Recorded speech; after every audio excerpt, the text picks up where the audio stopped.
Well, Emmanuel Northbury, it has been so good to be able to be with you this morning. I got to tell you, from afar, from all the way up in Aurelia, we have been praying for you. We have been so excited to see what God has done through you. Who would have ever thought to launch a church during COVID, and then just to see what God has done through you guys as a core team and then as a church family and what God is continuing to do through you. We are praying for you. We're so excited what God is doing. And just know, there's a whole church family up in Aurelia that cares deeply for you and is supporting you on our knees and in our hearts through prayer as you continue to go down this road. Well, all three of our campuses, so our Barrie South campus, our Barrie North campus, and our Aurelia campus have been in a series that many of you know that has been called This is Jesus. And what we're doing throughout this series is looking at the life and the teaching of Jesus, and we are looking through the book of John. And so if you have your Bible with you this morning, turn to John chapter 7. John chapter 7 is where we are going to be, and I've called this message Barriers to Belief. Barriers to Belief. Many of you know this, that I'm a twin brother. I'm a twin. I have a twin brother, and my twin brother looks exactly like me. Identical twins. Throughout my whole life, we've been mistaken back and forth that I've been called Brad. Brad's been called me. And I remember this one moment I went down to South Carolina where him and his family live. In fact, they pastor a church down there, and we went down for a vacation.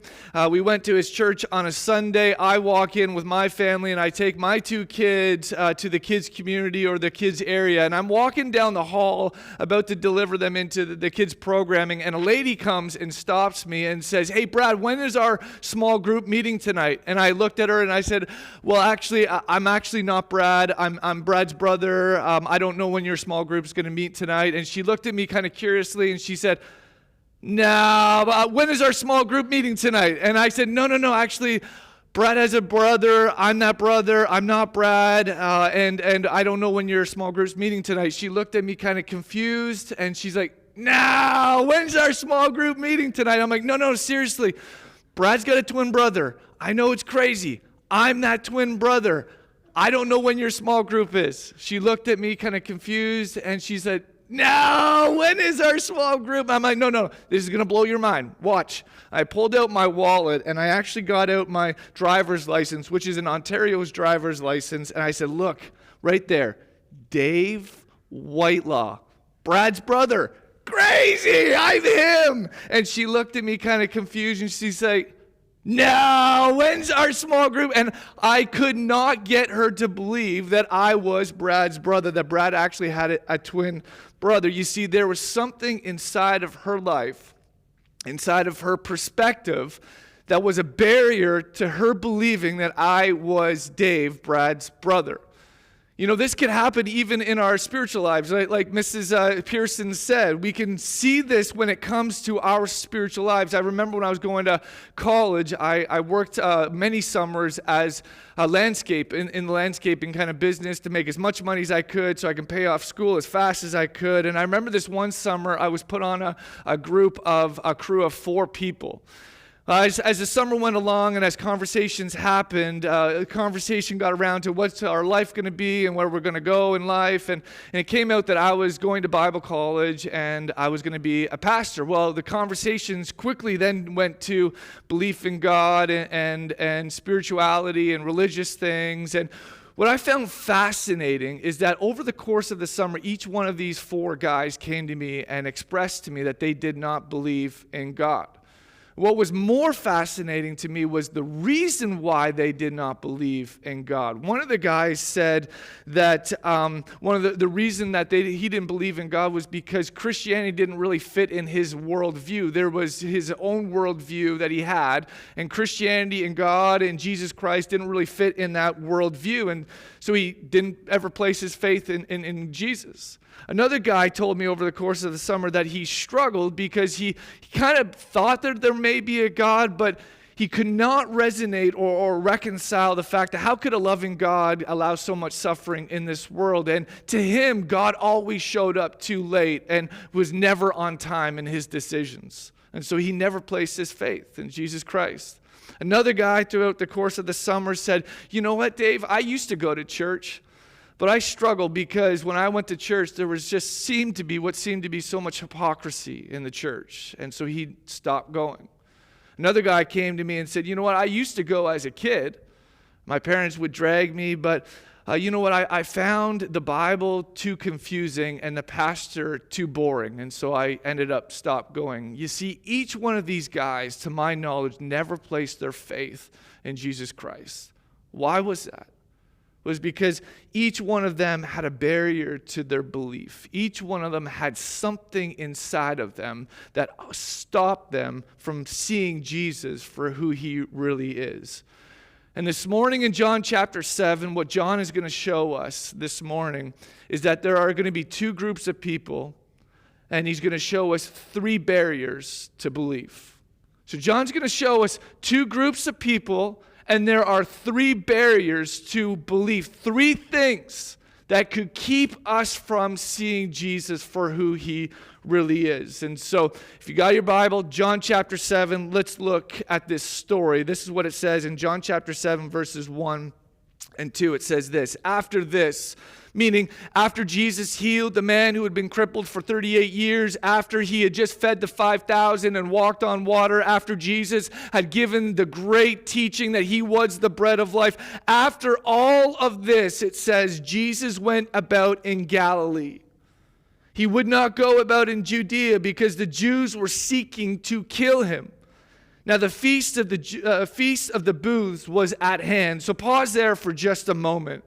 So what we have here, what John is describing, is that Jesus knows that the religious leaders were about to kill him. They were seeking him to kill him. And so what we see here in John chapter 7 is that Jesus heads for the country. He gets out of Dodge. He goes to where it would be very hard for people to find him, to kill him. But John also tells us something very interesting in this text. John tells us that the Feast of the Booths was at hand. Let me just tell you a little bit about the Feast of the Booths, because this is so important to this story. Well, the Feast of the Booths is a great festival. It's one of the most anticipated, the most enjoyed festivals in the Jewish history, in the Jewish culture. The Feast of the Booths was a time when thousands upon thousands of people would come from the surrounding areas and all enter into Jerusalem, all for a week's worth of celebration. It was a time of celebration. It was a time of singing. It was a time of dancing. It was a time just like kind of what you guys do in Barrie North, where they're singing and dancing. You should have seen the people behind the screens. Matt Clausen was dancing. So it's a time of celebration of what was happening here. And the reason for this celebration, you got to know this, the reason for this celebration was because it was a moment where they reflected and remembered when God had delivered them from 400 years of slavery from Egypt, and how he provided for them in their wilderness wanderings. God had delivered them. And God had given them food, and God had given them water, and God had given them homes, booths to live in, and God had given them peace from other nations. And this inside of them caused them a week's worth of celebration. God had taken care of them, and this was what the Feast of the Booths was all about. Which leads to the first group of people and the first barrier to belief. Look at verse 3. This is what it says. It says this: his brothers, that's Jesus' brothers. I don't know if you know this, but Jesus had 4 brothers. James, which wrote the book of James, was one of his brothers. But his brothers said to him, leave here, meaning leave from the country, and go to Judea, that your disciples also may see the works you are doing. For no one works in secret if he seeks to be known openly. If you do these things, show yourself to the world. For not even his brothers believed in him. So Jesus' brothers come up to Jesus with this great idea. They come up to Jesus and say, Jesus, if you're going to perform all these miracles, if you're going to want to find a following, if you're going to want people to teach, then why are you here? Why are you in the country? This is Hickville. This is the sticks. No one is around. And if you're going to want to display your power and authority, then why in the world are you staying in the country? Here's a good idea. Go to Judea, man. Go to Judea and go right now. Why? Because the Feast of the Booths is there. There's thousands upon thousands of people who are going to be there. Jesus, just think about it. Think about how many people are going to be there. Think about how many people you could influence. Think about how many people, what kind of following you would get, the notoriety you could have, the influence you can capture from the people. Just think about who you could wine and dine and mix and mingle with. Just go to Judea, man, because there are people there. Why in the world are you wasting your time in the country? Make your presence known, Jesus. And there it is.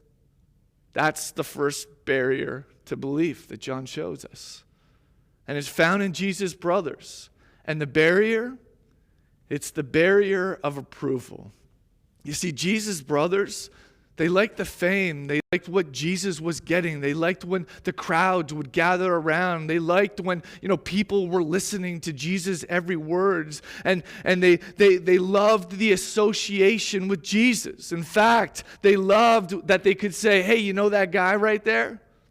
He's my brother. You want an autographed t-shirt? You want him to do a special, miracle on you? I could hook you up. You see, Jesus' brothers loved the approval. And they loved the notoriety, and they loved the fame that Jesus was getting and what it caused them as disciples. And that's why they wanted him to go to Judea, to the Feast of the Booths, because they wanted him to get in front of people to get their approval. However, here's what we need to know. And we know this intrinsically. We know this because if we've ever grown up, we know the power of approval. You see, the emotion of approval, the power of approval, it is a serious thing, and it's a very powerful thing. Just think about it for a moment. How many of you have ever posted something on Facebook? Have ever posted something on Instagram or TikTok, and then a few minutes later go back and see how many likes you've got or views you've had? Just think about how many times you've bought a certain clothing with a certain name on it or a certain logo or a certain look to it just so you could stand out and maybe get noticed or seek the approval of someone else. Think about how many times we've done something that we would never do in a million years, but because it got us the approval of someone else or a group of people, we were willing to put everything aside just to do that one thing. Or think about it in terms of just our own spiritual life. How many of us have ever felt the temptation to, disassociate God, put our belief system on hold for just a moment, just so that we could be approved or accepted by someone else or a group of people or coworkers in our workplace? You see, approval is a powerful thing. And what we learn right here is that if we were to seek the approval of the world, or if we're after the approval of the world, then it will become a barrier to our belief. You see, Jesus' brothers loved the popularity. They loved the notoriety. They loved Jesus going out and getting a crowd and the potential of approval that it would get them. And this right here is what kept them from believing. Did you notice verse 5? Look at verse 5. It says, not even his brothers, what? Believed in him. That's a crazy statement. How in the world did Jesus' brothers not believe in him? Well, it was because they were seeking the approval of the world. Their desire was for the world's approval, and this desire became a barrier to their belief. And church, this is a dangerous thing. You see, Jesus doesn't care about the approval of the world. He doesn't care about fame or notoriety or the lust of attention or the applause of the crowd. He doesn't care about any of those things, but he does care about one thing. He cares about you and your soul. He cares about your eternity. He cares about your heart and the very fact that you are dead and in desperate need of revival. He cares about your sin and the fact that you need forgiveness. He cares the fact that if you do not receive him or see him as Lord or Savior, you have no hope. You have no forgiveness, no salvation. What good is the approval of the world if it does not lead us to Jesus or his cross or his resurrection? You see, that's why Jesus in Matthew chapter 16 said these words, incredible insight. Jesus said, "If anyone would come after me, let him deny himself and take up his cross and follow me. For whoever would save his life or seek the approval of man or a following of the world will lose it. But whoever loses his life for my sake, goes after me, does not care about the approval of this world, will find it. For what will it profit a man if he gains the whole world approval and yet forfeits his soul, his eternity?" Church, you see, one of the barriers that John is trying to show us here to belief is the pursuit of approval. If we're after this world and the things of this world, then it's going to create a barrier for us to really place our faith in Jesus. So let me ask you this morning, are you seeking the approval of man? Are you seeking the approval of the world? Is the world what you're after? Then let me tell you, watch out. Watch out, because if that's what you're after, it will soon become a barrier to belief. And it will keep you from really worshiping and surrendering and trusting in Jesus. You see, that's the first barrier of belief that we see in this text. However, there's another one. And that barrier is the barrier of God's timing. Or another way of saying it is when our ways doesn't match God's ways. When our timing does not match God's timing. When our way of doing it is not the way that God does it. You see, that can create a barrier to our belief. Look at verse 6. It goes on and says this. Jesus said to them, this is his brothers. Jesus said to his brothers, "My time has not yet come, but your time is always here. The world cannot hate you, but it hates me because I testify that its works are evil." I always point out where they are evil, and so the world hates me. You just go up to the feast. I am going to stay here, because my time has not yet fully come. After saying this, he remained in Galilee. Did you notice here in those verses that twice Jesus said that his time has not yet come? And that is why he wasn't going to go with his brothers to Judea, to the Feast of the Booths with them, because his time had not come. You see, Jesus' brothers had a different timetable. They had a different expectation. They had a different plan for Jesus. They had a different way of doing things. To them, if Jesus was really going to change the world, if Jesus was really going to create a great following, to them, if Jesus was going to seek the masses and teach the masses, then the time was now. I mean, the Feast of the Booths was here. Thousands upon thousands were gathering into Jerusalem. And so his brothers wanted him to go to Jerusalem. I mean, they wanted him to rent out a stadium, set up a stage, maybe even some lights, a fog machine just to boot. They wanted to maybe even hire a promoter to go around and hand out flyers to get up the hype in the crowd. They wanted it to become a big show for Jesus to show up and then perform his miracles and get a great following. Do you see it? That is what they wanted and their way of doing it. However, this wasn't Jesus' way. That's why he said, "You guys go. I'm going to stay here." It's not why he came. He didn't come to get a great show. He didn't come to put on a great, hype in a stadium. That's not why he came. I love what it says in Isaiah 55, verses 8 and 9. Incredible words that God said.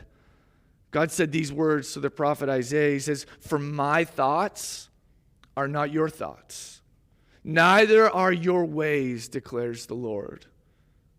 As the heavens are higher than the earth, so my ways higher than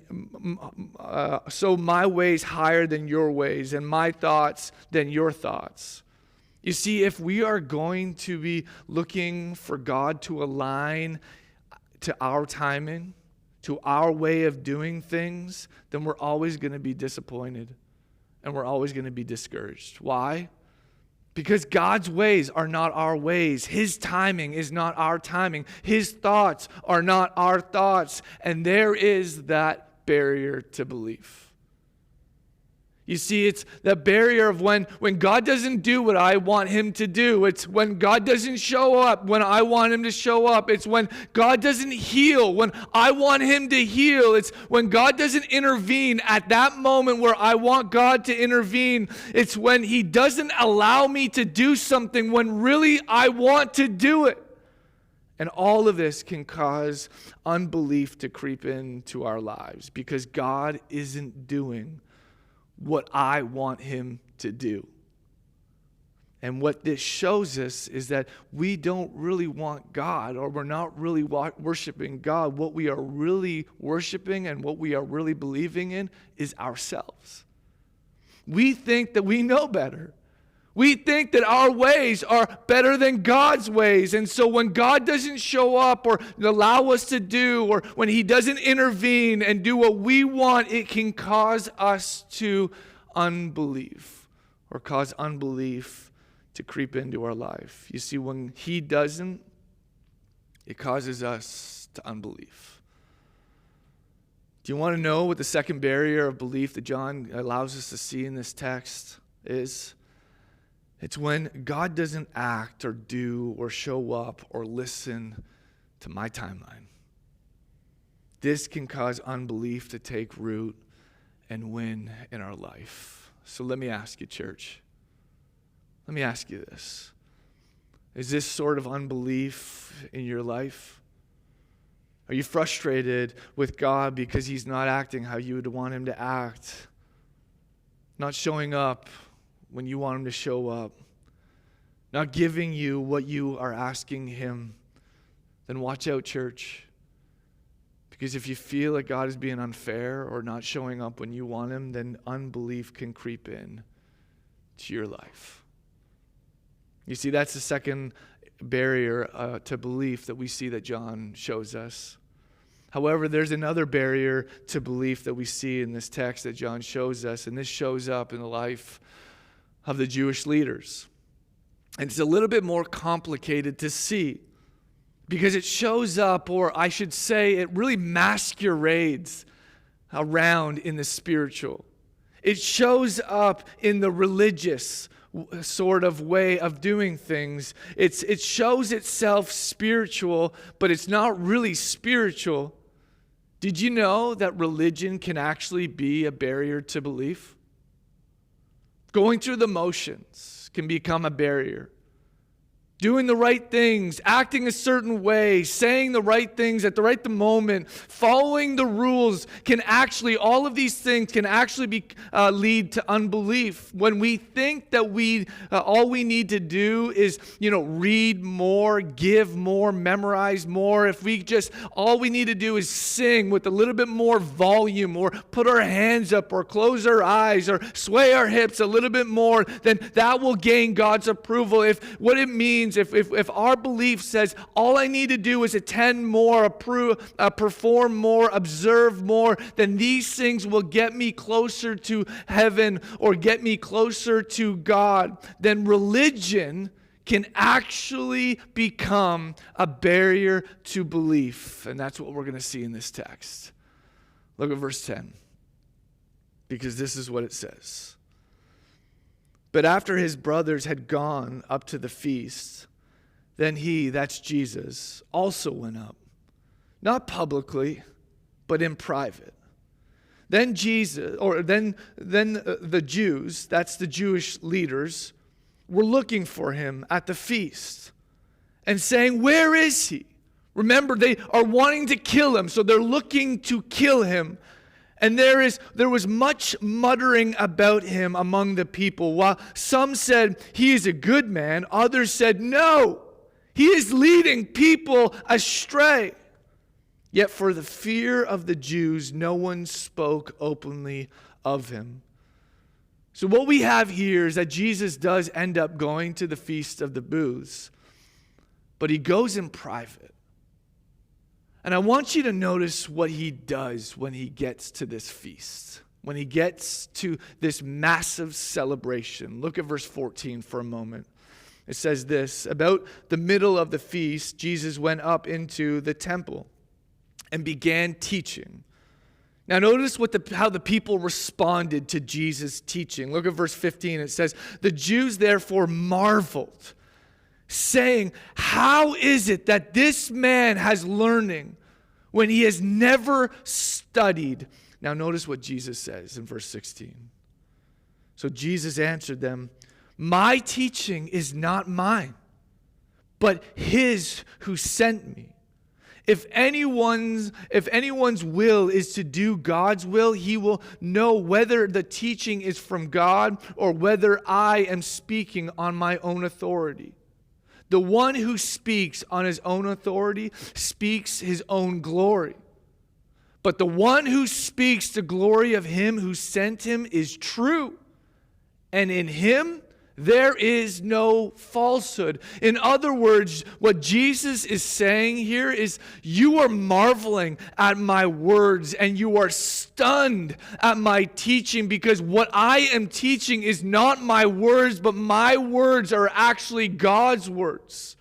And the reason you are marveling and the reason that you are stunned is because though you are religious and though you hear, you do not understand. And my words that I'm speaking are actually words coming from God. And it is your religion has been a barrier to your understanding. And when you hear my words, you marvel and you are stunned, because what is happening is that you are encountering God for the very first time. In other words, what Jesus is saying is, when I teach, I'm teaching the very words of God. When I speak, I'm speaking truth. Something that your religion has kept you from. Truth that is sharper than a double-edged sword, Hebrews tells us. Truth that is perfect and trustworthy and right and pure and refreshes the soul, Psalm 119 tells us. Truth that is a lamp unto your feet and a light unto your path, Psalm 119 says. Truth that is calling out and been calling out in your streets, but you have been ignoring it day after day after day, is what Proverbs 1, 2, and 3 says. You see, you are so fixated on your ways and your rules and your religion, your way of doing it, that you've been blinded to the truth. It has actually created a barrier to you, so that when you actually hear the words of God, you marvel and you are stunned, because you are finally encountering God's words. That's why you're marveling and at what I'm saying. It's because what I am saying is connecting to your heart and soul and leading you to belief. This happens even today. I mean, I don't know if you've ever encountered this when, someone is speaking and it seems like whoever is speaking directly to you, even though you're sitting in a crowd of 200, 300, 400 people, and it feels like they are looking and speaking directly at you. That is what's happening right here. You see, what Jesus is saying is their religion has become a barrier. Their religion has caused them to not hear and see what God was actually saying. Look at verse 19. This is what Jesus says to them. He says, "Has not Moses given you the law? Yet none of you keeps the law.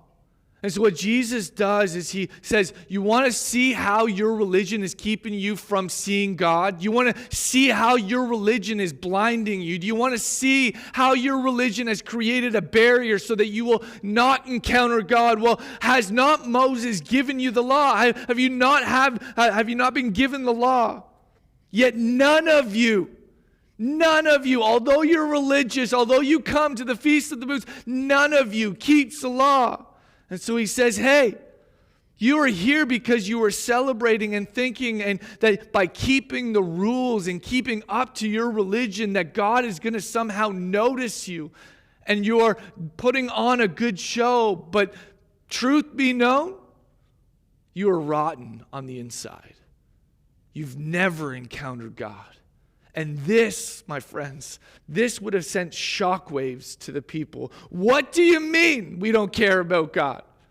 What do you mean we've not been following God? I mean, we've been following these festivals and going to church. We've been singing and giving, and we've been reading the Old Testament. In fact, some of us have even memorized the Old Testament. We're doing everything that we're supposed to do. What do you mean that we're not following the law?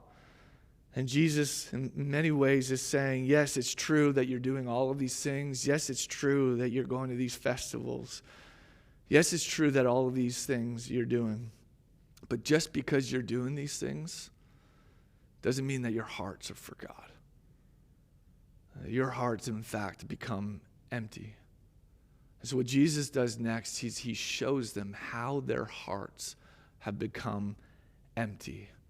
Look back at verse 19. Jesus goes on and says, why do you seek to kill me? Why do you seek to kill me? In other words, if you claim to love God, if you claim to know God, if you claim to follow his commands, then why are you trying to kill me? By the way, that is law number 6 in the 10 Commandments. Thou shalt not murder. So why are you trying to kill me? You're not following the law. To which the Jewish leaders, look at verse 20, say, you have a demon, Jesus. Who is seeking to kill you? In other words, you're a crazy man, Jesus. What do you mean we are trying to kill you? At which time all of the Jewish leaders would have lowered their heads and said, how does he know that we are trying to kill him? But notice what Jesus does. Verse 21, Jesus answered them and said, I did one work, and you marvel at it. In other words, he's referring to when he healed the man who had been, crippled for 38 years. I healed one person on the Sabbath. And yes, you marvel at it, but because I did it on the Sabbath, you want to kill me. You want me to, you want me dead. You want to know how blinded and how empty your religion is? Here it is. Moses. Look at verse 22. Moses, the man that you follow, the man that you hold in high regard, gave you circumcision. Not that it was really from Moses, but it was from the fathers. And you Jewish leaders, you circumcise a man on the Sabbath. You perform an act on the Sabbath. You work on the Sabbath. If on the Sabbath a man receives circumcision so that the law of Moses may not be broken, how are you angry with me because on the Sabbath I made a man's whole body well? Do not judge by appearances, but judge with right judgment. In other words, see how blinded you are, Jewish leaders? See how empty your religion has made you. You heal and you work on the Sabbath by circumcising a man, by thinking that if you do it, it will get you closer to God. I too healed on the Sabbath. I worked on the Sabbath. However, the reason I did it to show you that I'm the one that Moses was speaking about. I did it to show you that I'm the one that God has sent. I did it to show you that I'm the Messiah, God in human flesh. I did it to show you and prove to you that you do not need circumcision of a small body part, but what you truly need is a circumcision of the heart. Why? Because your religion Your spirituality, your religiosity has become a barrier for belief. You can't see it. You can't see who I am. You can't see that I am the one that Moses has been talking about, or Moses was pointing to. You see, the Jewish leaders were so concerned about external issues and practices and appearances that they missed everything. They even missed Jesus standing right in front of them. Let me try to put it in today's context. Let me try to illustrate it and maybe how this creeps into our lives. We may think that God really wants me to do certain things. We may think that God really wants me to just, say certain things, make it look like I'm following him. We may think that God really just wants us to act a certain way or give to charities or, read my Bible. As long as I just read my Bible, then I'll get to heaven. Or if I just listen to worship music or podcasts all the time, then maybe I can, appeal God and he'll let me into heaven, or I'll become, get a little closer to him. Or if I just attend church more, and if doing all of these things, I believe it will get me closer to him. And church, what we may need to know is that these may become barriers to our belief. Church, what we need to know is that the more Bible we know, the more Christian theology books that we read, the more worship songs that we sing, the more that we give, the more that we attend, the more that we don't do things, none of these will get us into heaven. None of these will gain God's approval on us. None of these things will work our way up, allow us to work our way up so that we can get in close vicinity of God so that he will notice it. None of these things will do that. What we need rather to do is see Jesus for who he really is. And what we need is to be able to worship him and see him that he is our only way to salvation. He is the only way to seek forgiveness of God. He is the only way that will allow us to get into heaven. Church, can I give you another way in which this can creep into our lives? Maybe even creeping into our world right now in light of COVID. It's this: if we don't believe that we need the church, if we don't believe that we need to attend, that we need to participate, or we don't need to use our gifts that God's given us, we don't need accountability from other fellow believers, or if we believe that, I can grow, but I can do it from afar. I can just grow in my relationship with God by just on my own from, the comfort of my living room. If that is truly what we believe, then church, watch out. Watch out, because God has called us over and over again to live and love and worship and gather together. None of those things make us more spiritual. In fact, what it really shows is how unspiritual we really are. You see, God has created us to live in community. He has created us to worship in community, to be held accountable in community, to serve in community. And if we think we don't need to do these things, or if we don't think we need others to help us along the way, then what it really shows is that we don't really know God and what it means to follow him. And what Jesus is saying here to the religious leaders, the Jewish leaders, is you are blinded by your religion. So much so that you are not encountering who I am. What John is saying is that inside of our lives that there can be barriers to belief. Things that will keep us from not believing who Jesus is. So let me ask you, is this sort of unbelief in your life? How's your worship? How's your worship? How's your surrender and obedience in your heart towards God? Are you just going through the motions in your life? Are you just going through the motions on Sunday morning Are you just going through the motions in your workplace, your school, wherever it is that God has you? Are you just going through the motions, or are you just buying time? Or have you seen Jesus for who he really is? And are you willing to worship him and live and follow him? Is he Lord of your life? Church, Jesus doesn't want you to live in unbelief, but rather he wants you to believe and to experience the fullness of that belief. And so John here in John chapter 7 shows us 3 barriers to belief. Acceptance and approval can keep us from believing. God's timing, and if he doesn't align with my way, it can keep us from believing. An empty religion can keep us from believing. So church, as I pray and as the worship team comes up and leads us in some songs, let me again just ask you 2 questions. Let me ask you 2 questions. It's pretty cool that it's Valentine's Day today. Let me ask you, has Jesus captured your heart? Do you have an affection for Jesus? Is any one of these forms of unbelief keeping you from seeing Jesus for who he really is?